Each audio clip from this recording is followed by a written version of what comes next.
Bonsoir à toutes et à tous et bienvenue sur notre chaîne pour notre émission spéciale Palestine. La fin de l'illusion, Naji El-Khatib face à la solution à deux États. 32 ans. Cela fait 32 ans que les accords d'Oslo signés entre Yasser Arafat et Yitzhak Rabin en 1993 ont consacré la solution à deux États comme horizon international. Un accord que le grand intellectuel Édouard Saïd qualifiait déjà à l'époque de Versailles palestinien. Une capitulation sans garantie du droit à l'autodétermination. Aujourd'hui, cet horizon est non seulement illusoire, mais activement démantelé. Israël est dirigé par Benyamin Netanyahou, un opposant historique et virulent aux accords d'Oslo, qui a publiquement affirmé qu'il n'y aura pas d'État palestinien. À la tête d'une des coalitions les plus à droite de l'histoire du pays, une coalition qui ne cache plus ses ambitions maximalistes. La réalité sur le terrain est sans appel. L'annexion de la Cisjordanie avance à grands pas et le génocide à Gaza se poursuit. Sur le terrain, la réalité est celle d'une annexion de facto. La colonisation accélérée et des projets majeurs comme le tristement célèbre plan E1 visant à couper physiquement la Cisjordanie en deux pour isoler Jérusalem et anéantir toute continuité territoriale sont en cours. Cette politique est en contradiction frontale avec le droit international, réaffirmé par la Cour internationale de justice en 2024, qui juge l'occupation illégale et exige le retrait des colonies. Dans ce contexte, la solution à deux États est non seulement enterrée, mais elle semble plus que jamais être une dangereuse illusion que la communauté internationale continue d'ériger en dogme. Mais que se cache-t-il derrière ce consensus international ? Pour notre invité, la solution à deux États est un écran de fumée. Elle a pour effet d'effacer le caractère colonial du projet sioniste et ne garantit en rien les droits fondamentaux des Palestiniens, à commencer par le droit essentiel du retour. Nous accueillons ce soir un homme dont la pensée est tissée d'une intersection unique entre l'analyse la plus rigoureuse et le vécu le plus intime. Naji El-Khatib est sociologue politique, professeur à l'université Al-Najah de Naplouse, diplômé de l'une des plus prestigieuses institutions françaises, le HESS à Paris. Mais il est aussi et surtout un réfugié palestinien né au Liban. Son regard est celui d'un intellectuel engagé, profondément marqué par l'expérience de l'exil, de la diaspora et de la mémoire de l'expulsion. Il est l'un des fervents militants de la mouvance One Democratic State, prônant l'établissement d'un seul État démocratique de la Méditerranée au Jourdain, où Palestiniens et Israéliens jouiraient de droits égaux et où le droit au retour serait enfin une réalité. Dans cet entretien, sans concession ni contrainte, nous allons décortiquer pourquoi, pour Naji El-Khatib, la seule voie vers la justice et l'autodétermination passe par la reconnaissance et l'établissement d'un État unique. Naji El-Khatib, merci infiniment d'être notre invité. Alors, vous n'êtes pas Vous n'êtes pas seulement un analyste de haut niveau, vous êtes aussi un témoin. Votre thèse politique radicale prend racine dans votre histoire personnelle, celle d'un réfugié. Pour commencer, pouvez-vous retracer votre parcours de réfugié palestinien né au Liban jusqu'à sociologue et enseignant à Naplouse et nous expliquer comment cet exil a forgé votre vision de ce que signifie être palestinien aujourd'hui? D'abord, merci de m'accueillir sur votre chaîne pour me permettre effectivement d'exprimer mes opinions politiques qui représentent en quelque sorte une partie des positions palestiniennes, car sur la scène politique palestinienne, c'est une scène diversifiée et ce n'est pas une scène unique politiquement parlant. Ça veut dire qu'il y a des points de vue assez divergentes et il n'y a pas un accord, effectivement, sur cette solution dite de deux États, un État palestinien à côté de l'État d'Israël. Voilà, d'abord, je me définis toujours comme un enfant issu d'une famille de réfugiés. Ma famille vient de Jaffa. Pour les hasards des choses, on se trouve au Liban, car normalement, le plupart des Yafaouis qui ont quitté la ville après que la ville a tombé dans les mains de Haganah à l'époque, qui était dans la cité en face, qui était Tel Aviv. Les blobards des Yafaouis qui ont quitté au dernier moment de siège de Jaffa, ils ont pris la mer. Et il se trouve que le bateau s'est trompé de direction au lieu d'aller vers Gaza, comme beaucoup des Yafaouis, car actuellement à Gaza, il y a beaucoup des Gazaouis qui sont d'origine de Jaffa. Mes parents, ils se trouvent au Liban. Je suis né au Liban. En réalité, je suis pas né dans un camp de réfugiés. Ça, il faut préciser. Je suis né dans un quartier de Beyrouth, mais il faut tout de suite dire que c'était pas un privilège, car comme vous savez, les Palestiniens, les réfugiés palestiniens vivant dans les camps, il y avait une sorte de transposition des villages palestiniens dans les camps. Par exemple, à Beyrouth, le grand camp de réfugiés Bourj el-Barajni, il est composé des quartiers, et chaque quartier représente une grande ville de la Galilée. Le quartier tel représente tel village ou une petite ville de la région. Donc, il y avait une sorte de communauté des réfugiés plus ou moins soudés, où l'identité palestinienne a été effectivement une continuité. Les gens, les Palestiniens qui sont nés en dehors des camps, comme moi, on a souffert réellement de cette histoire identitaire. Qui sommes-nous? À la maison, on parle l'accent palestinien. Dans la rue, je parle l'accent libanais. Et d'ailleurs, je vous raconte cette histoire de l'accent libanais quand je suis arrivé à Naples. Voilà, donc, adolescent, j'étais très agité à cause de cette histoire, de cette identité floue, en quelque sorte. Pour cette raison, l'engagement politique, pour moi, c'était salvateur. En quelque sorte, engagé politiquement, et je me suis engagé très jeune. Je vous dis, c'était autour de mes 15 ans, peut-être des fois pour les jeunes générations, 15 ans c'est trop jeune, mais effectivement les Palestiniens s'engagent suffisamment tôt. Et cet engagement politique a été très important pour moi pour me trouver mon identité et pouvoir effectivement, comment dirais-je, vivre cette contradiction flagrante entre une appartenance familiale et une appartenance à une société d'accueil qui n'est pas tellement accueillante, car la société libanaise, c'était une société dans le global de ses segments très hostile aux Palestiniens, spécialement au niveau légal. Vous savez, au Liban, les Palestiniens, ils n'ont pas le droit jusqu'à aujourd'hui de travailler légalement. C'est le racisme de Talibanais envers les Palestiniens. Voilà, donc c'est cet engagement politique, ça est venu en quelque sorte pour me donner des repères identitaires. Car je vous raconte, moi je suis sociologue, mais j'aime beaucoup, comment dirais-je, articuler le vécu comme expérience avec la pensée et avec l'analyse en quelque sorte. J'ai deux chocs que j'ai subis pendant mon adolescence. À 14 ans, mon père a insisté que j'allais à Bagdad pour visiter des cousins de la famille de mon père. Voilà. Et pour moi, c'était le choc absolu, car j'ai trouvé que les enfants de mon âge dans cette famille des cousins de mon père, elles parlent le palestinien avec un accent très prononcé irakien. Et quelques mots, il était très étranger pour moi. Et le premier choc, c'était de voir les petits cousins habillés avec qu'est-ce qu'on appelle le dishdashi. Le dishdashi, c'est l'habit traditionnel des gens de Golfe et de l'Irak et tout ça. Un dishdashi blanc comme ça, pour moi, c'était quelque chose de très, très, très choquant. Et voilà, c'était mes 14 ans. C'était quelque chose qui m'a effectivement fait poser beaucoup de questions. C'est quoi?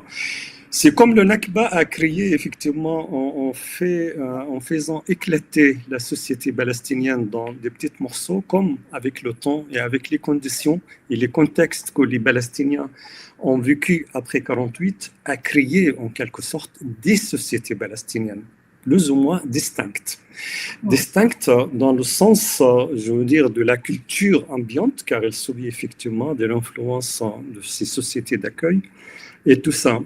Deuxième choc, c'était quand moi et mon frère, on était très lourds.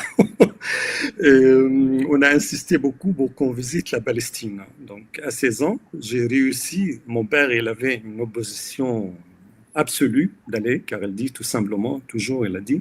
D'ailleurs, elle a répété ça tout le temps.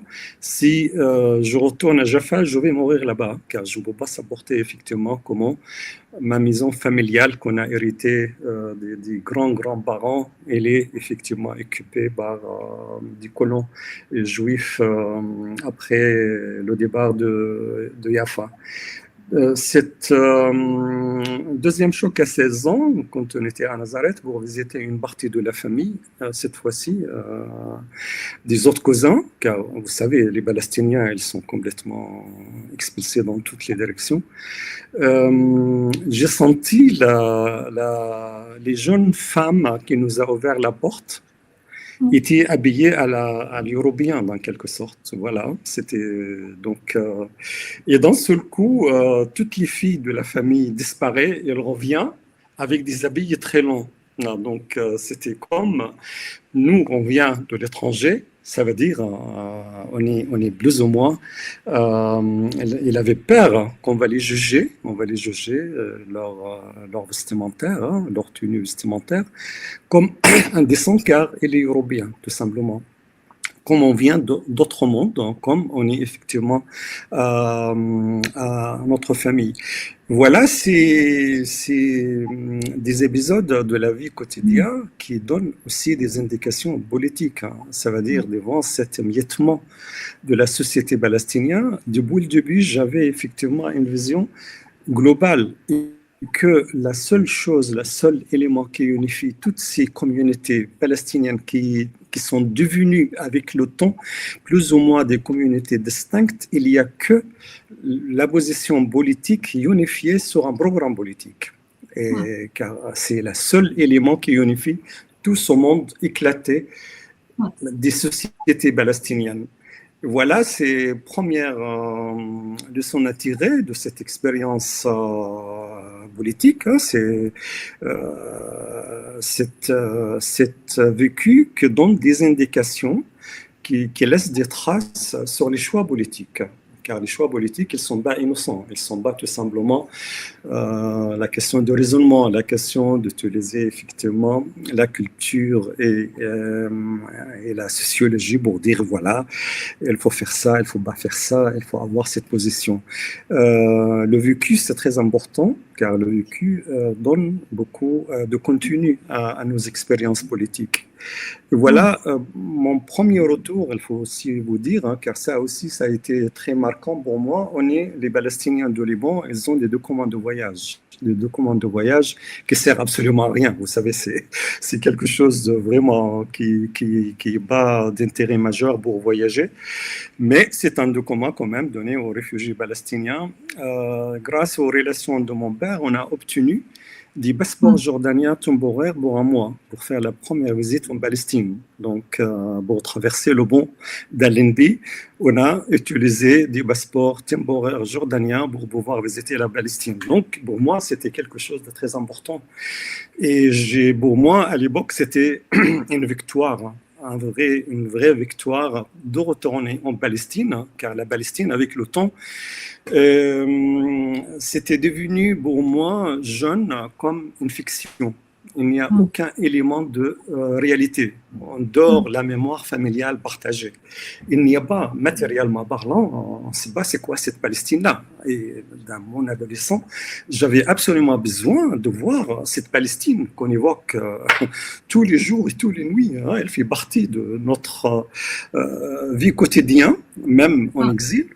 Et j'avais besoin de... Pour ça, on a insisté de retourner en Palestine. Donc, premier retour, c'était grâce à ce retour déguisé en jordanien, temporairement, pour un mois. Deuxième retour, c'était le retour à Nablus pour enseigner à l'université d'Al-Najah. Cette fois-ci, je suis revenu. J'ai effectivement j'ai imposé mon droit de retour en Palestine, mais deuxième fois déguisé en français, grâce à la nationalité française. Voilà, c'est la vérité. Pour moi, c'était la question essentielle, c'est le retour. Sans tenir compte du contexte de retour. L'essentiel, c'est que j'arrive effectivement à retourner chez moi, malgré tout. Il nous a expulsés. Nous, on trouve toujours, génération après génération, des moyens, des astuces pour réaliser ce retour. Donc, une fois, première semaine, il y a un étudiant qui m'a choqué. Il m'a dit, Ostaz, vous êtes Libanais ou vous êtes Palestinien? Donc c'était quelque chose de terrible. Donc je me suis employé effectivement à fond d'imiter l'accent nablisi, car on était à Nablus et l'accent nablisi, il faut le dire, effectivement, c'est difficile à imiter, mais j'ai essayé. Après, j'ai aussi une autre période dans mon travail en Palestine, c'était à Hébron, à Al-Khalil, et j'ai essayé aussi d'imiter l'accent des Khalili, mais c'était plus simple pour l'accent nablisi que l'accent des Khalili. Et voilà, c'était des choses qui est des marqueurs pour les engagements. L'engagement politique, c'était quelque chose qui a besoin de se faire traduire sur le terrain. Ça veut dire, j'ai aussi un engagement que je deviens un Palestinien. Ça veut dire, imiter l'accent du Jean de Nablus, pour moi, c'était récupérer une appartenance, récupérer une racine que j'ai plus ou moins perdue. Et voilà, si je parle de mes engagements, voilà, c'est les engagements qui sont très... je ne sais pas si j'ai répondu à votre question ou pas. C'est parfait, ça construit le personnage, je veux dire. Voilà, ça construit le personnage. C'est évident, ce parcours, il n'est pas anodin. Donc justement, ce parcours personnel vous donne une grille de lecture des solutions proposées. Nous l'avons évoqué, la solution à 2 États est non seulement morte sur le terrain, mais vous la jugez intrinsèquement viciée. Pourquoi la reconnaissance d'un État palestinien est-elle, selon vous, insuffisante, voire dangereuse, si elle ne garantit pas concrètement la fin de la colonisation et le droit au retour? D'abord, il faut dire que, historiquement parlant, les Palestiniens, ils ont vu la Palestine comme une unité indivisible. La Palestine, de la rivière à la mer, il s'agit de leur pays. Voilà, la Palestine, c'est ça, la Palestine, au moins la Palestine mandataire, qui était définie dans ses frontières de mandat britannique. Cette Palestine-là, les Palestiniens, c'est vrai, ils ont subi le Nakba, ça veut dire la défaite militaire, l'éclatement de la société palestinienne, l'exil, l'apparence des problèmes de réfugiés. Mais l'idée de retour en Palestine, c'était l'idée qui anime toutes les communautés palestiniennes, les communautés résidentes en Palestine, n'importe où, en 48, en 67, et les communautés d'exil et des réfugiés d'une façon générale. Donc, l'idée d'accepter et de reconnaître la défaite qui était traduite par la création d'un État colonial sur une grande partie de la terre palestinienne, c'était inacceptable pour les Palestiniens. Et la lutte palestinienne qui a commencé quelques années après la défaite de 48, ça veut dire la première organisation palestinienne commence à voir le jour en 53-54. Vous voyez, c'est quelque chose, quelques années, tout simplement après. L'idée principale qui anime la lutte palestinienne, c'est le droit au retour, accomplir le retour. Et d'ailleurs, la première infiltration dans les territoires devenus israéliens, c'était d'abord des infiltrations, des fois, des paysans palestiniens qui voient leur village et leur propriété de l'autre côté, à quelques kilomètres de là, qui essayent d'infiltrer pour récupérer des biens qui étaient laissés derrière eux. petit à petit, il était politisé, ces infiltrations. Il devient un mouvement qu'on a qualifié, depuis le début des années 50, de mouvement des Fidaïn. Donc, l'idée de Fidaïn, c'était effectivement le retour en Palestine. L'idée de retour, c'est l'idée centrale de la lutte ou de l'identité palestinienne. Donc, la question de l'État, ça pose pas, car il y avait effectivement chez le leadership traditionnel del Mufti, qui a conduit la lutte palestinienne dans les années 30 et les années 40, il avait une idée très simple, je dirais simpliste, que la Palestine, elle va obtenir après la fin de mandat, comme l'Irak, comme la Syrie, comme le Liban, il va obtenir son État arabe et islamique, où il n'y a pas de problème, effectivement, s'il y a des communautés juives dedans. L'essentiel, l'État, ça sera un État arabe, un palestinien arabe, sans tenir compte de la présence de cette communauté qui commence à grossir petit à petit, en Palestine. Donc l'idée palestinienne, c'était une idée simpliste d'avoir un État palestinien, car le mandat britannique, il était censé aboutir à la fin de créer, d'accorder les Palestiniens le droit à l'autodétermination et avoir leur propre État. Donc c'était convenu comme ça, et c'était dans la conscience palestinienne, il n'y aura pas quelque chose d'autre.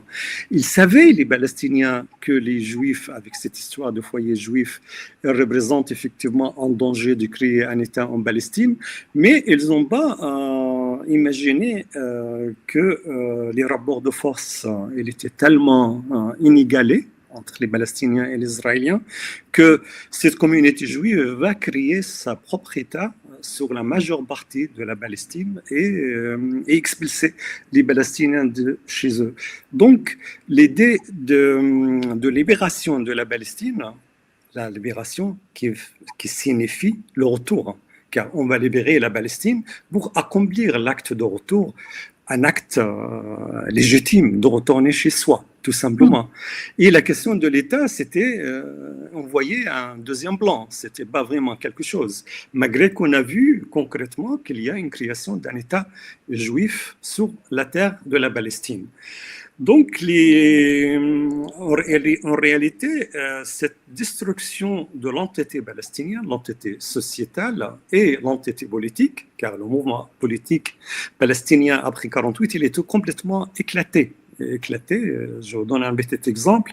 Le Parti communiste palestinien, il est devenu un parti communiste jordanien en Cisjordanie, et un parti communiste tout court qui est lié aux communistes égyptiens. Beaucoup des figures du mouvement national palestinien, ils sont devenus des ministres dans l'État créé, la transformation de l'émirat de la Transjordanie en royaume hachémite, qui était effectivement le fruit de l'annexion de la Cisjordanie. Donc, il faut toujours rappeler que la création d'Israël a été accompagnée par la création de royaume hachémite. Et la terre palestinienne elle était partagée entre la Transjordanie, qui était un simple émirat, et avec le mouvement zioniste. On sait très bien, avec toutes les archives qui sont sorties, on a des photos de l'émir Abdallah, le grand-père du roi de Hussein, le grand-père de ce roi-là, qui est en train de discuter avec Golda Meir, effectivement, le partage de la Palestine. Ça veut dire la destruction de toute possibilité d'avoir une entité palestinienne, c'était la création de deux États sur les décombres de l'espace palestinien en Cisjordanie et à Gaza et en 1948. Voilà deux États qui sont partagés, la terre palestinienne et les populations palestiniennes. Tous les Palestiniens, ils étaient jordanisés de facto, qui sont restés effectivement des réfugiés ou des résidents de la Cisjordanie. Et voilà cette disparition tout simple de l'idée d'un État palestinien. L'idée palestinien a été disparue. La création en 1964 de l'OLP, grâce à Nasser et grâce aussi à toutes les contradictions entre les axes des régimes arabes de l'époque, on a commencé à réfléchir sur la nécessité de créer une identité politique palestinienne. Mais les Jordaniens, l'État jordanien a insisté à dire qu'il faut toujours cette entité, elle n'a pas le droit de revendiquer l'appartenance des Palestiniens de Cisjordanie ou de l'Est de Jordan à cette entité nouvellement créée. Pour ça, c'était quelque chose politiquement qui a donné un impasse, qui a laissé les Palestiniens dans un impasse. Et donc l'État palestinien, qui n'a pas vu le jour en 1948, car les Palestiniens, comme vous savez, ils ont refusé le plan de partage. Le plan de partage qui parle d'un État arabe, dit arabe, mais l'État palestinien, et l'État juif. Cet État qui n'a pas vu le jour, car les Palestiniens ils sont refusés absolument le plan de partage, qu'est-ce qu'on appelle la résolution 181, a abouti à cette création de deux États à la décombre d'États palestiniens. En 1968, les Palestiniens commencent à parler effectivement que l'OLP, c'est l'État des Palestiniens en exil, en quelque sorte. Donc, il y a un noyau étatique qui commence à se constituer. Et cet État, on a le fameux Conseil national palestinien de 1968, après suivi par un autre conseil en 1969, qui ont dit clairement que les Palestiniens cherchent à la création d'un État palestinien laïque et démocratique pour tous les citoyens de la rivière à la mer. Et c'était texto sensu la résolution votée par le Conseil national palestinien. Et bizarrement, cette revendication, on a trouvé avec le temps qui était déjà prononcée par des intellectuels et politiciens palestiniens dans les années 40. On a qu'est-ce qu'on appelle la Ligue de libération nationale en 1943, quand il y a beaucoup de discussions sur qu'est-ce qui va se passer après le retrait des troupes britanniques de la Palestine. Beaucoup de Palestiniens, spécialement ce parti politique, qui est la Ligue de libération nationale palestinienne, il a préconisé que l'État de la Palestine, après la fin du mandat, ça sera un État palestinien, laïque et démocratique de citoyenneté pour tous les citoyens de cet État. Donc, en 1968, on a récupéré exactement le même programme de la Ligue nationale palestinienne de 1948. Ça veut dire qu'il y a une continuité de cet État, un État unifié pour tous les habitants, un État de citoyenneté. Donc, tout le mouvement ODS, qu'est-ce qu'on appelle One Democratic State, il est l'héritier de cette histoire, de cette historique qui a commencé en 1948, il est passé par 68, et l'OLP jusqu'à 1974, c'était son programme politique. Le programme politique de l'OLP, qui a représenté l'ensemble des Palestiniens, c'était la création d'un État palestinien démocratique, sans distinction de race, de religion, de confession, de tout. Donc voilà l'État palestinien que les Palestiniens ils ont commencé à élaborer effectivement au niveau de la pensée politique. Cet État, c'est clair, c'est un État, il ne peut pas venir qu'après effectivement le démantèlement de l'État zioniste qui était créé sur une partie de la terre palestinienne. Donc l'idée de créer et de lutter pour un État laïque et démocratique, il ne peut pas passer sans effectivement la nécessité d'une libération de la Palestine. La libération de la Palestine qui va aboutir au retour des réfugiés, ça veut dire encore une fois, coller tous les morceaux de cette société éclatée des Palestiniens et créer sur la terre de la Palestine, la terre mandataire de la Palestine. Il y a des gens qui disent la terre historique de la Palestine, et moi j'ai une tendance à dire la terre, la Palestine mandataire, que sur cet espace géographique, il y aura un État unifié qui représente effectivement, qui donne la possibilité aux réfugiés de retourner chez eux, récupérer leurs biens, et du coup créer un État où il y aura pas effectivement, car vous savez, les Palestiniens, ils sont pas dans les vengeances. Hein. On sait très bien. J'étais il y a quelques mois à Bruxelles. Il y a une dame juive de la salle et il m'a dit la proposition du One Democratic State après le génocide. Est-ce qu'il sera vraiment est-ce que ce n'est pas utopique? Je lui dis oui. Peut-être les Palestiniens ils vont avoir plus de mal à accepter cette idée de cohabitation avec les gens qui ont commis des génocides, hein, spécialement que le génocide a été commis par l'État et l'armée israélienne avec un consensus sociétal israélien. Dernier sondage, il parle de ça, 85% de la société israélienne qui supporte le génocide.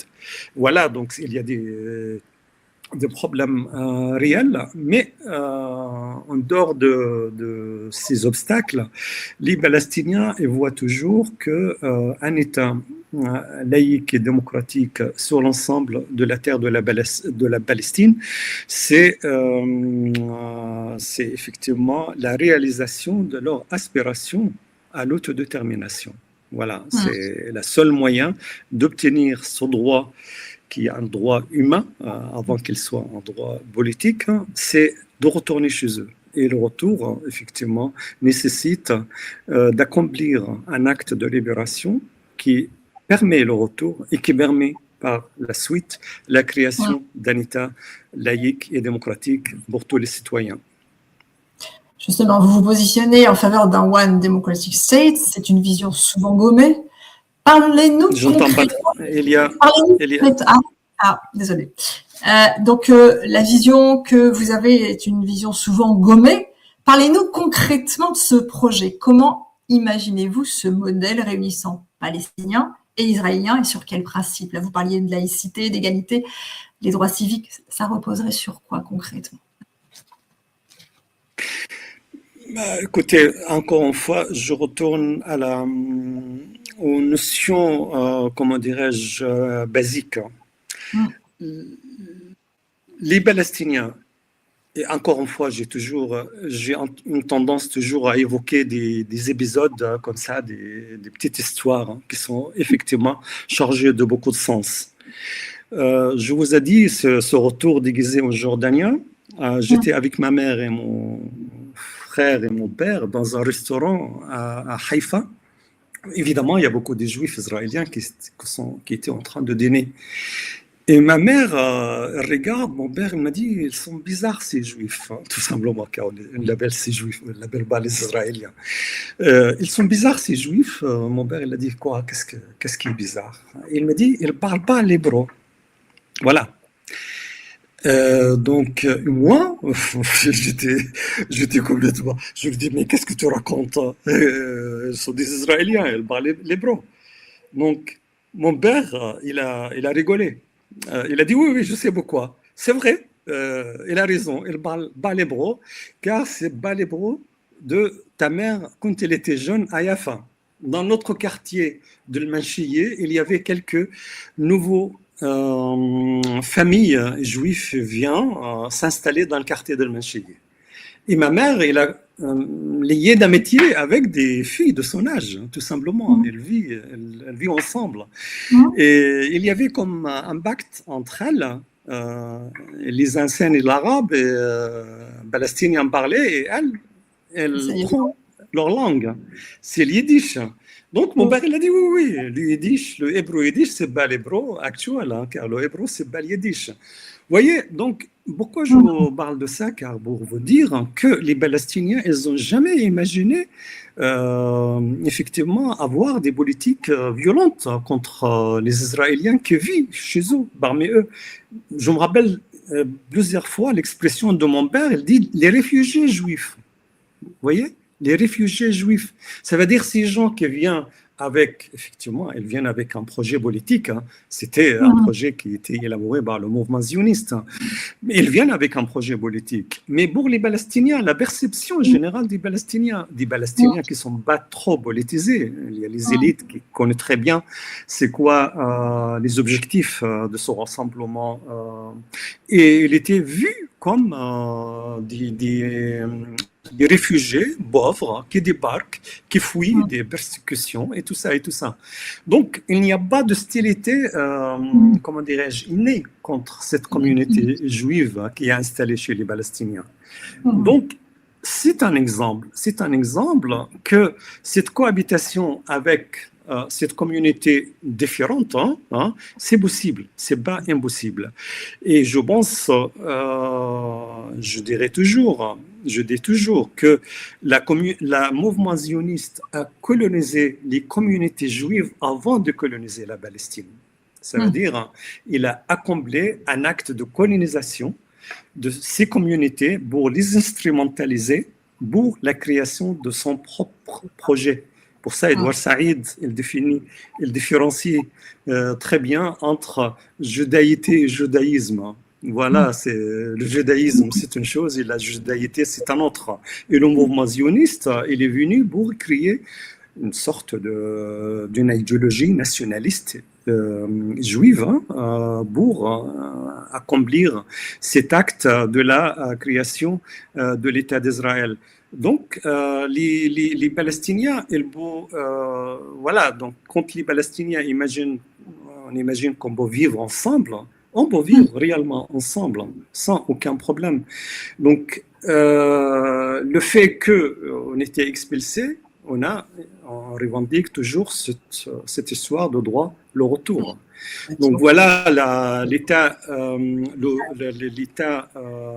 démocratique unique de citoyenneté, c'est l'État qui va accepter le fait accompli d'une présence, d'une communauté, d'un bloc démographique que le mouvement zioniste nous a imposé sur la terre de la Palestine.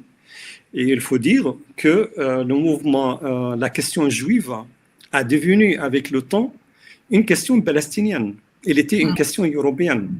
Mais il nous a exporté la question juive et du coup, cette exportation forcée comme un acte colonial, car la création de l'État d'Israël, c'est un acte antisémite dans le sens anti-juif, car les juifs européens, ils étaient massacrés pendant le Holocauste, et le reste de cette communauté juive européenne, il faut s'en débarrasser en voyant ailleurs.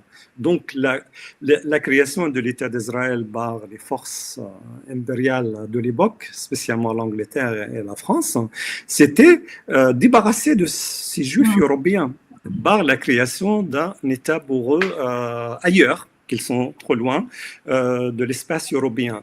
Donc, le racisme européen qui a créé réellement l'État d'Israël, car l'État d'Israël, sans l'arrivée massive des réfugiés juifs venant des camps de concentration, il n'aura pas la possibilité d'exister, l'État d'Israël, numériquement parlant. Hein, c'était comme ça.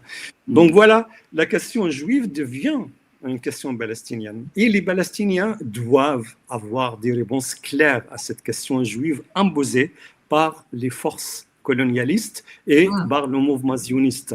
Et pour ça, notre devoir comme Palestiniens de trouver les réponses adéquates à ce problème qu'on doit la confronter.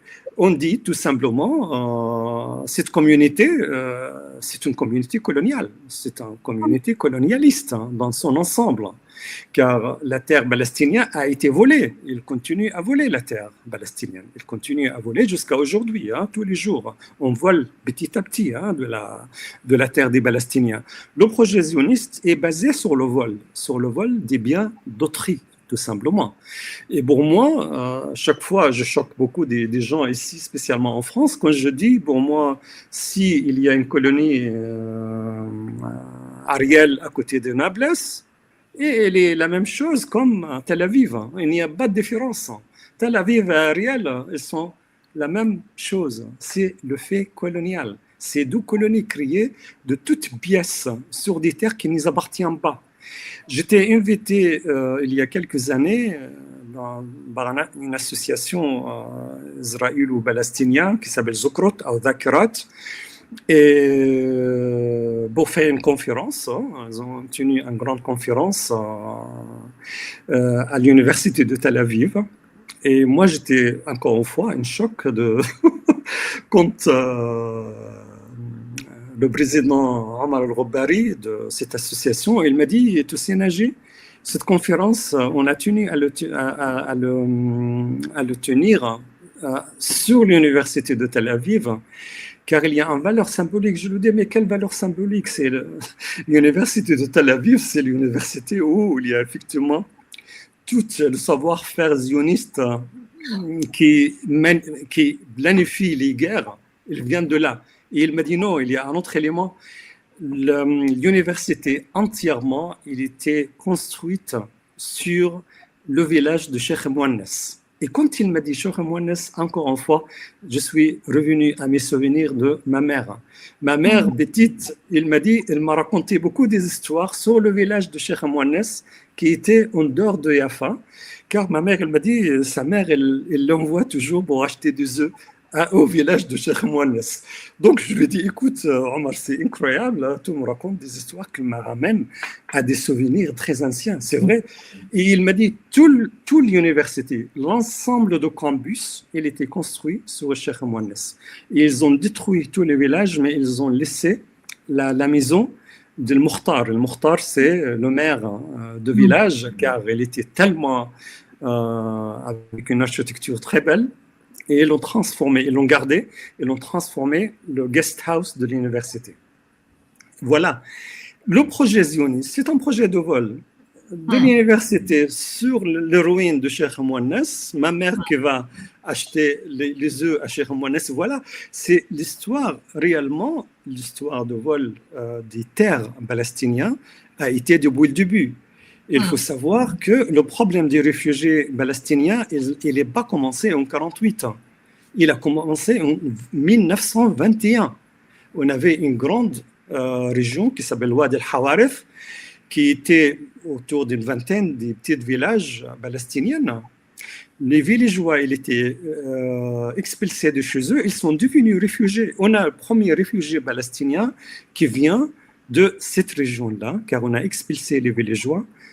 L'armée britannique, il a expulsé les villageois, car il y a un changement de propriétaire, car les villageois vivent toujours avec leur propriété ancestrale qui s'appelle le Masha'a. Et le Masha'a, il s'agit de propriété collective de la terre qui appartient au village.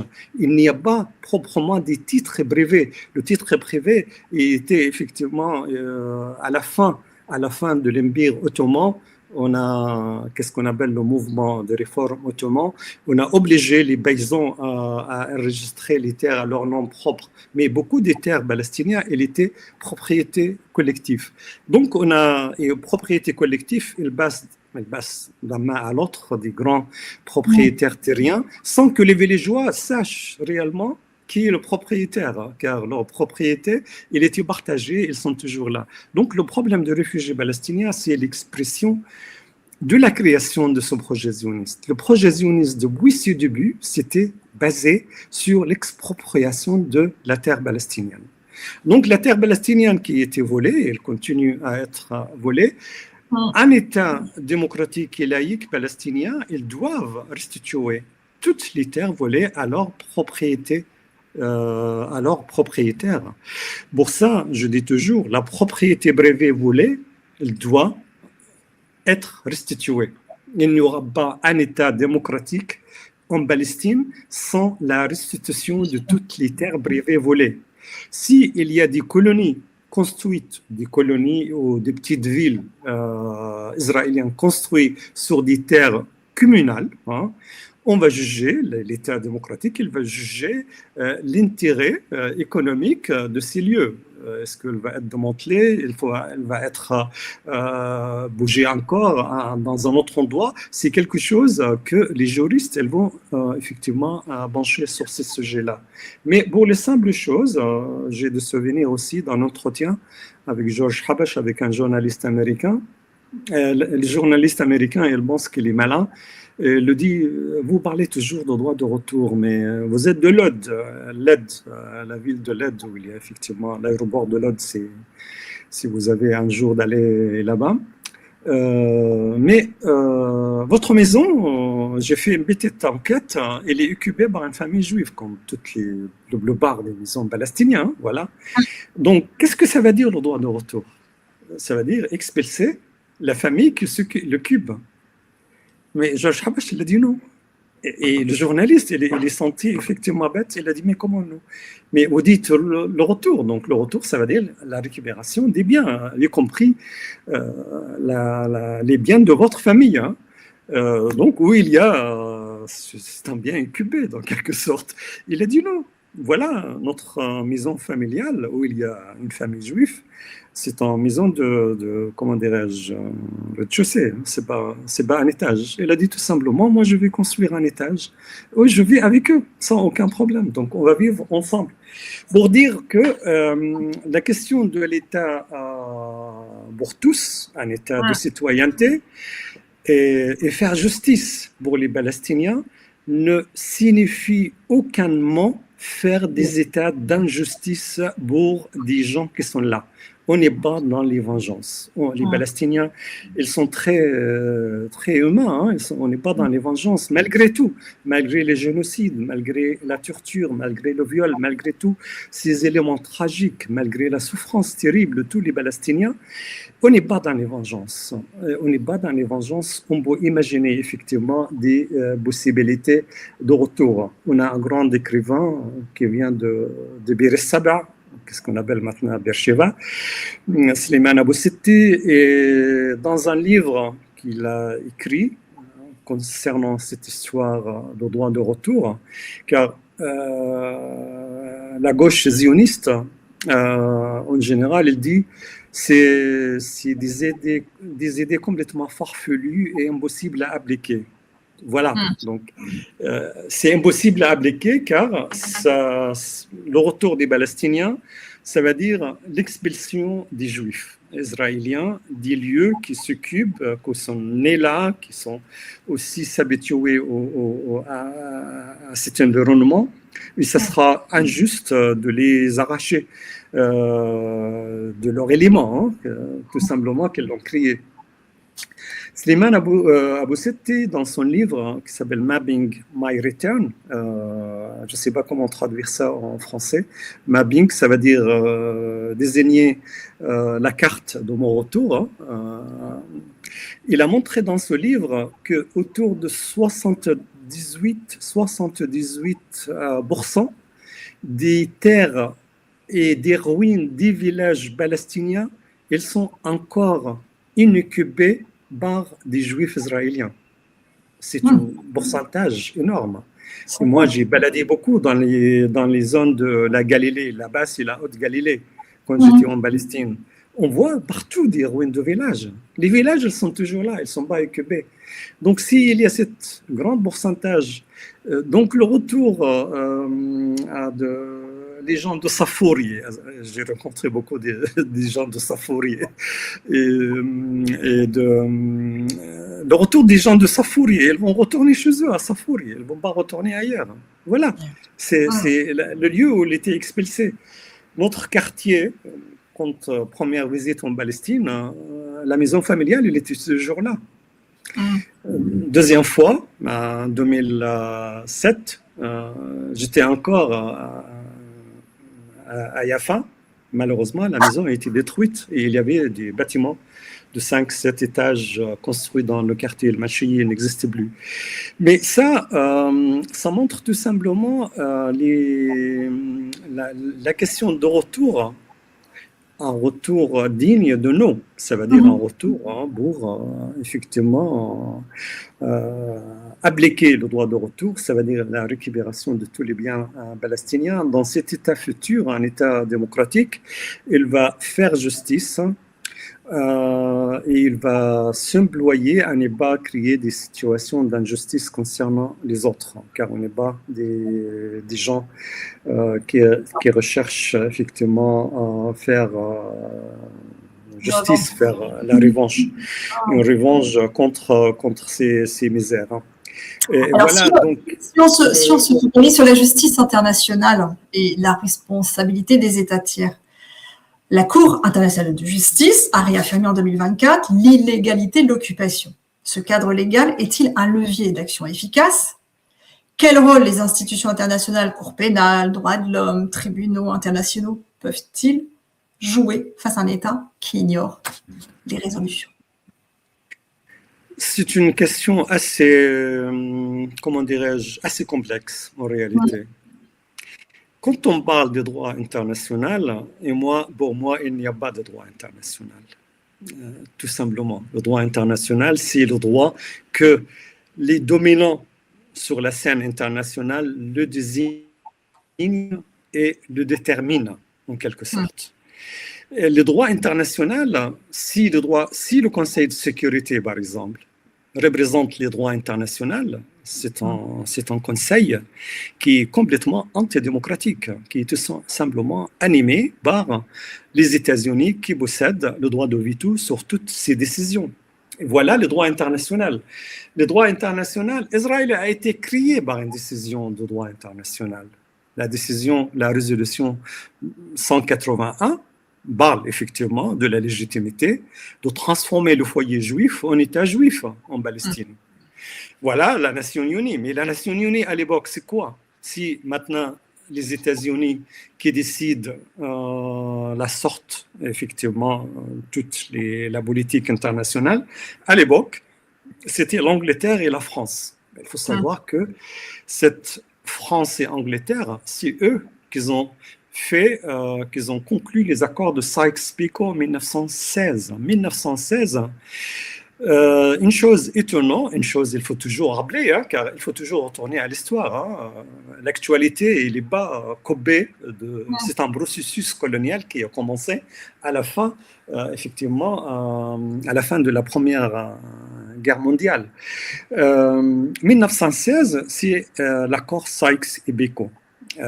Que le jeune République soviétique Lénine a trouvé dans les archives effectivement de l'État ces accords-là et il a divulgué au public. C'était 1917, tout de suite la déclaration de Balfour. 1922, quelques années tout de suite, la décision de qu'est-ce qu'on appelle à l'époque la Ligue des Nations, au SDN, qui est, je veux dire, l'ancêtre de avant la création de Nations Unies. La Ligue des Nations a accordé le mandat et le premier article de la charte de mandat facilitait la création de foyers juifs en Palestine.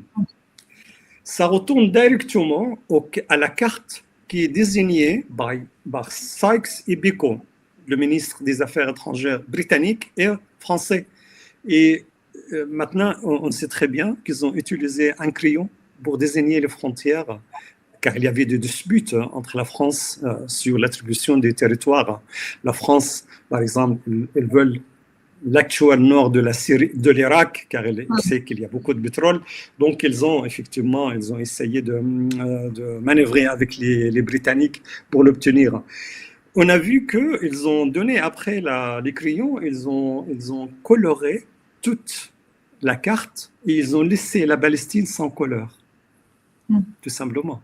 Car ça montre depuis le début que l'accord de Sykes et Picot, il était le début de la réalisation de projets sionistes en Palestine pour créer l'État d'Israël, l'État juif en Palestine.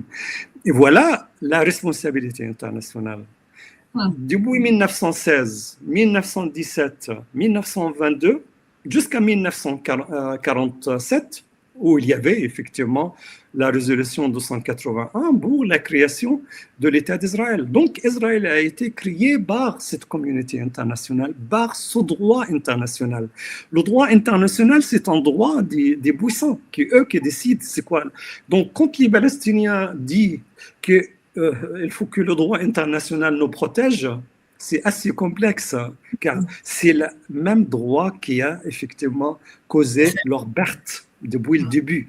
Donc, le droit international, il peut être, effectivement, maintenant, on sait qu'est-ce qu'on appelle le Global Sud, hein, il y a des États qui peuvent intervenir dans ces changements. On voit effectivement que la Palestine, dans l'Assemblée générale des Nations Unies, il est toujours bien respecté, mais à la rigueur, on sait très bien que qu'est-ce qui décide? Qui décide si le Conseil de sécurité des Nations Unies, il ne s'agit pas de l'Assemblée générale. L'Assemblée générale, il n'a aucun pouvoir pour exécuter des ordres. Il n'y a pas des ordres, elle ne peut pas, elle peut proposer. Et tout simplement, c'est ça le droit international. Donc le droit international qui a donné la légitimité de la création de l'État d'Israël. Pour moi, palestinien qui a subi cette création de l'État d'Israël, je l'interroge. J'interroge effectivement sa légitimité. La légitimité internationale, pour moi, c'est un objet d'interrogation. Ce n'est pas un vrai. Quand jusqu'à maintenant, disons, si on laisse la politique du Conseil de sécurité à l'Assemblée générale, oui, à l'Assemblée générale des Nations Unies, on parle des droits des Palestiniens. Mais malheureusement, on parle des droits des Palestiniens, une partie des Palestiniens, et pas les Palestiniens dans leur ensemble. Ce document écrit par deux ministres saoudiens et français c'était en septembre, à New York, septembre ou octobre, je ne me rappelle pas très bien. Septembre. Oui, 16 septembre, je pense, maintenant la date me revient. Il évoque timidement la nécessité de retourner à la résolution 242, qui parle tout simplement la nécessité des forces israéliennes d'évacuer de la terre palestinienne, la terre arabe, c'est pas que palestinien, car il y avait le Golan, il y avait le Sinaï à l'époque. Ça veut dire le retrait de toutes les terres occupées suite à la guerre de juin 1967. Donc, je me suis dit, tiens, il rappelle, effectivement, il y a une résolution qui parle de retrait. Mais il n'évoque pas la résolution 194 qui conditionne la création de l'État d'Israël par l'acceptation de cet État de droit des Palestiniens au retour. Voilà. Donc, on devient sélectif. Si puissant, il devient sélectif. On peut donner quelques importances pour une résolution, on peut laisser les autres résolutions à côté. Donc voilà, la légalité internationale, elle n'est pas légale au sens éthique du mot. C'est pas légal. Donc, si la légalité internationale insiste à dire, comme ce projet saoudien, franco-saoudien, de la nécessité de créer un État palestinien en Cisjordanie à Gaza, d'accord. Il n'y a pas un seul mot sur le sort des colonies en Cisjordanie. Il n'y a pas un seul mot. On parle de désarmer les Palestiniens. On ne parle pas un mot sur désarmer les colons qui sont armés jusqu'aux dents. Ça veut dire tout ça. Donc voilà la légitimité, je veux dire, les droits internationaux, ils sont sélectifs. Ces droits sélectifs, ils ne sont pas droit légitime et du coup la légitimité et la légalité internationale pour moi c'est à interroger, à questionner pour savoir vraiment s'il il correspond aux aspirations du peuple, les aspirations aux justices, comment. Donc l'État palestinien que tout le monde parle, c'est une supercherie en quelque sorte, car depuis les accords d'Oslo, je vous ai dit que les Palestiniens, leur slogan historique, leur programme politique historique, c'était la Palestine de la rivière à la mer, avec un État de citoyenneté. En 1974, on a le premier virement, un premier virage que l'OLP a pris sous les pressions du régime arabe, qu'il faut absolument s'accommoder avec le contexte international, avec les pressions américaines de l'époque.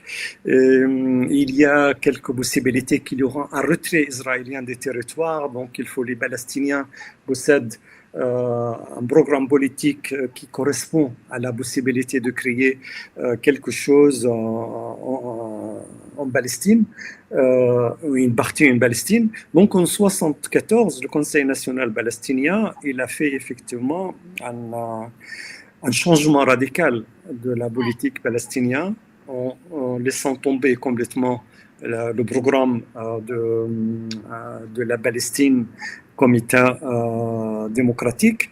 Et ils ont créé qu'est-ce qu'on appelle le programme de Desbois, qui parle timidement, car à l'époque c'était très choquant pour l'ensemble des Palestiniens, de parler d'un État. Ils ont prétendu dans le texte de ce programme-là la possibilité de créer un État sur une partie libérée des territoires palestiniens. Libérée, c'est pas donné par la négociation. Donc voilà, l'astuce, c'était les Palestiniens, ils ont gommé ce mensonge, qui était les décideurs palestiniens. Ils savent très bien que libérer, il n'y a pas de question, car il s'agit d'entamer le processus de négociation depuis 1974. C'est très ancien, car les régimes arabes, les pays arabes, ils disent voilà, les négociations avec quelques pressions occidentales, on peut obtenir effectivement quelques concessions et un retrait israélien, et du coup, il y aura une possibilité de créer un État. Donc, dire créer un État sur une petite partie, c'était impossible pour l'OLP à l'époque. Donc, on a parlé de cette histoire d'un territoire libéré et non pas négocié. Mais finalement, ce processus de soumission à l'ordre régional arabe et au contexte international a abouti en 1993-1994 aux accords d'Oslo. Aux accords d'Oslo, c'était tout simplement la fin de ces revendications palestiniennes historiques sur la Palestine comme une unité indivisible. L'OLP, qui a subi une défaite militaire au Liban en 1982, qui commence aussi à subir terriblement les pressions du régime arabe, qui pense à l'expulser, à ne pas l'accueillir, et les Palestiniens, le leadership palestinien, il était complètement coincé. Les positions malheureuses de Arafat après l'occupation irakienne de Koweït a été aussi catastrophique pour les Palestiniens. Et du coup, voilà, les Palestiniens, ils étaient dans une mauvaise posture, dans quelque sorte, et il y a quelques petits consensus, il faut le dire, qu'il y a peut-être une possibilité d'obtenir quelque chose. Et il y a toujours l'idée que le régime arabe nous attaque, les Palestiniens. Vous avez refusé le partage de la Palestine, vous voyez le résultat, qu'il n'y a pas un État palestinien, il y a un État juif en Palestine. Et voilà, vous ne pouvez pas rester toujours dans la négation. Il faut accommoder, il faut faire le politique. Donc, c'était comme ça l'argument des régimes arabes. Et donc, les Palestiniens commencent plus ou moins à s'accommoder avec cette idée. Peut-être on peut obtenir quelques petites concessions et peut-être il faut mieux avoir un petit État, un mini-État, au lieu de ne pas avoir absolument rien. Donc, cet consensus des Palestiniens à l'époque, je ne vous cache pas, moi j'étais complètement contre des accords d'Oslo, mais en même temps, il faut le dire, j'étais un peu partagé. Et partagé pourquoi? Je me suis dit, si les Palestiniens des territoires, ça veut dire Gaza et Cisjordanie, obtient au moins s'allège de cette fardeau de la colonisation rampante qui grignote leur existence jour après jour. Et s'il y a un moyen de créer une entité politique qui les protège de cette colonisation rampante, pourquoi pas? C'était, malgré que je dis, c'est une trahison en soi. Moi, je l'ai vécu comme trahison. Mais en même temps, quelque chose dans l'ambiguïté. Trahison, c'est vrai pour l'ensemble des Palestiniens, mais s'il satisfait une partie des aspirations de quelques Palestiniens, pourquoi pas? Donc, au début, ça, c'est une chose. Il y a aussi, il faut dire, hein, moi, je suis sociologue, donc je travaille beaucoup avec un sociologue qui était aussi psychanalyste, Georges Labassade, qui a créé l'école de socio-analyse. On parle effectivement comment dirais-je, l'inconscient politique. Il y avait quelque chose d'inconscient politiquement parlant dans l'histoire. L'inconscient qui nécessite à dire, voilà, et moi, personnellement, je suis contre, mais en même temps, pourquoi pas? Donc, voilà, c'est quelque chose très, c'est l'ambiguïté. L'ambiguïté, et malgré que, quand je réfléchis, je suis contre absolument, car c'est une question, la division définitive des Palestiniens et les morceler en différentes... il y a une déclaration qui était choquante de Arafat ici à Paris. Je pense que c'était un journaliste de Figaro qui l'a posé. Et c'était, qu'est-ce que vous pensez après ces accords? Quel sort est réservé pour les Arabes israéliens, le terme que la presse française utilise pour parler des Palestiniens de 48. Et la réponse d'Arafat, elle était terrible. Elle était vraiment choquant. Moi, j'étais complètement choqué. Il a dit les Palestiniens de 48, il devient une question israélienne. Donc, c'était une sorte d'acceptation que l'israélisation de ces Palestiniens, comme l'acceptation de la jordanisation de quelques millions autres des Palestiniens en Jordanie et une partie de ces Palestiniens en Cisjordanie qui sont toujours de nationalité jordanienne, il faut le dire. Donc voilà, l'entité palestinienne devient complètement bizarre, hein, elle est complètement morcelée. Et Oslo a donné un coup fatal à la question de l'unité du peuple palestinien. Le peuple palestinien qui est matériellement divisé, qui vit dans des situations, des cadres juridiques, des appartenances, des cultures complètement variées, on vient de donner un coup fatal politiquement parlant. Car j'ai commencé à dire que la seule chose qui unifie les Palestiniens, c'est la politique nationale palestinienne. Et si la politique nationale palestinienne devient une politique de quelques Palestiniens, on est effectivement dans la fin de la dernière rempart pour garder l'unité des Palestiniens. Donc Oslo a été un coup fatal car le leadership des Palestiniens qui parlent en leur nom a accepté d'abord la reconnaissance de la légitimité de l'État d'Israël et qui accepte la légitimité de l'État d'Israël, ça veut dire qu'il accepte le narratif zioniste sur les droits des Juifs en Palestine. Et ça, les Palestiniens, ils n'accepteront jamais. Car nous, on était imposé cette communauté, mais on n'a jamais, jamais un Palestinien qui va reconnaître le droit des Juifs étrangers à la Palestine. Je ne parle pas de la communauté juive ancestrale en Palestine, car la communauté juive palestinienne, c'est une chose, et la communauté de colons juifs importés par les forces impérialistes de l'époque en Palestine, c'est autre chose. Donc voilà, pour nous, notre problème, c'est le projet zioniste et le récit zioniste. Le roman zioniste sur les droits des Juifs en Palestine, les Palestiniens, ils n'accepteront jamais. Oslo a obligé les Palestiniens, effectivement, à accepter ce récit zioniste comme un récit légitime et acceptable en reconnaissance de l'État d'Israël. Et le pire des choses, que les Palestiniens, ils ont reconnu de l'État d'Israël contre quoi? c'est quelque chose de ridicule, contre la reconnaissance d'Israël de l'OLP comme représentant des Palestiniens. Mais on n'a pas besoin de reconnaissance d'Israël de l'OLP, car l'OLP, c'est une organisation qui représente les Palestiniens, mais pas autre chose. Il y a donc 600 pages des accords de Oslo, 600 pages, retenez le chiffre. Le mot État ne figure pas une fois. Combien des milliers, des dizaines de milliers dans ces 600 pages, le mot, un seul mot, État, n'a jamais figuré. Donc voilà, c'est une supercherie incroyable que nous avons vu cette histoire de l'État palestinien comme effectivement une réalisation de...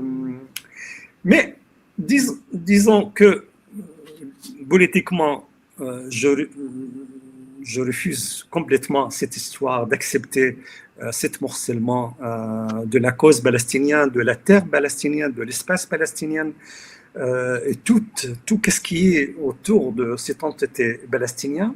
Quand en 1994-95, on commence à réaliser effectivement qu'il y a une création des administrations, on délivre des passeports, les Palestiniens, on a des Palestiniens qui circulent en étant palestiniens. Il y a quelque chose qui m'a laissé à dire, comme c'est quelque chose de terrible à admettre, mais on a un désir d'État. Voilà, un désir d'État. Je vous raconte toujours. On va devoir clôturer l'entretien, donc pas trop longtemps.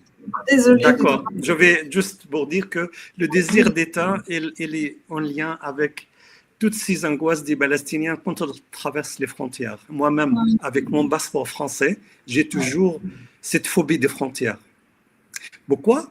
Car le désir d'État, ils l'ont joué largement pour faire avaler les Palestiniens cette histoire d'un État palestinien qui était la fin, effectivement, de toutes les aspirations des Palestiniens d'avoir un État les représentant réellement. Pour ça, l'État démocratique et laïque, il vient pour répondre à la question que les Palestiniens doivent retourner à une unité d'objectifs. Les objectifs de la lutte nationale palestinienne, c'est la libération de la Palestine, le retour des réfugiés et la création d'un État des citoyens où on va prendre en compte cette présence de cette communauté juive qui nous a imposé par la force. En tous les cas, Monsieur Nagy, je vous remercie infiniment d'avoir accepté l'invitation. Votre analyse est non seulement d'une rigoureuse érudition, et elle est surtout essentielle. Vous nous avez offert une grille de lecture sans concession, posant le défi de la justice historique au-delà des illusions diplomatiques, et nous rappelons que la seule voie vers la paix durable passe par l'égalité des droits pour tous entre la Méditerranée et le Jourdain. Merci de nous avoir partagé votre parcours unique qui lie si étroitement l'expérience de l'exil à l'engagement intellectuel. C'est un message d'espoir et de lucidité qui mérite d'être entendu. Nous vous souhaitons le meilleur pour la poursuite de vos recherches et de votre engagement au sein de la mouvance One Democratic State. Quant à vous, chères auditrices, chers auditeurs, merci de nous avoir suivis. Merci pour votre fidélité, pour vos partages et pour votre intérêt pour ces sujets complexes et vitaux. Nous vous invitons chaleureusement à suivre les actualités de Nagy El-Khatib et à lire ses travaux pour approfondir sa proposition d'un État unique, démocratique. Prenez soin de vous. À très bientôt pour une nouvelle émission. Merci. Merci. Merci, Nagy.